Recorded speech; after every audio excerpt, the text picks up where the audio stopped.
So this was the $400 engine, and well, it's definitely not $400 anymore. The story behind this engine has a SCLS boiler tag. It ran at some point at SCLS, I don't know when, but probably sometime in the 80s, perhaps back when the Lomita track was there.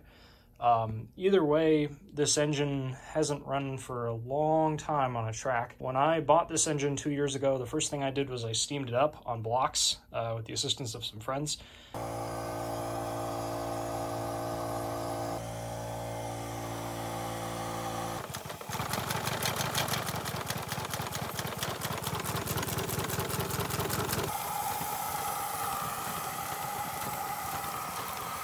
It ran fairly decently considering it had been, you know, sitting for a long time.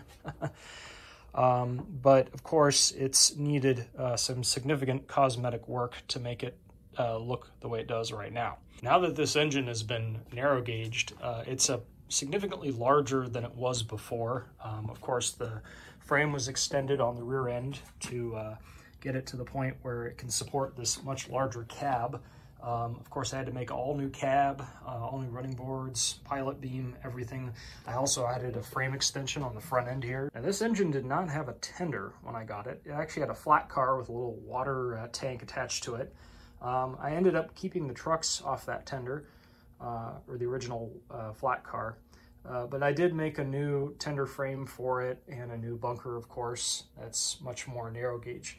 It's not finished yet. Obviously, the tank is not complete yet. It's got some wood supports in there for the time being, and I've got a little plastic water Tupperware container that'll actually house the water. Those are the water lines that go up to the front of the engine, and here's the cab. Didn't really do a whole lot of changes. I mostly just repaired a lot of the plumbing on it.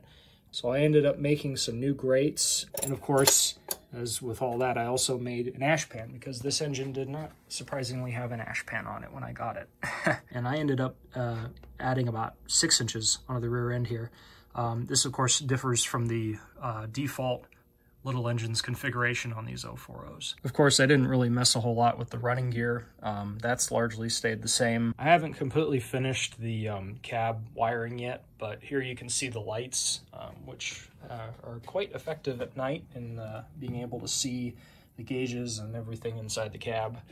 And of course, as with those, there's also the headlight, and of course all of these are LEDs. So with that being said, the next part of this video will be at its next steam trial, make a few other finer improvements. Obviously finishing the tender is kind of a high priority, but in addition to that, also I will be evaluating how well it runs.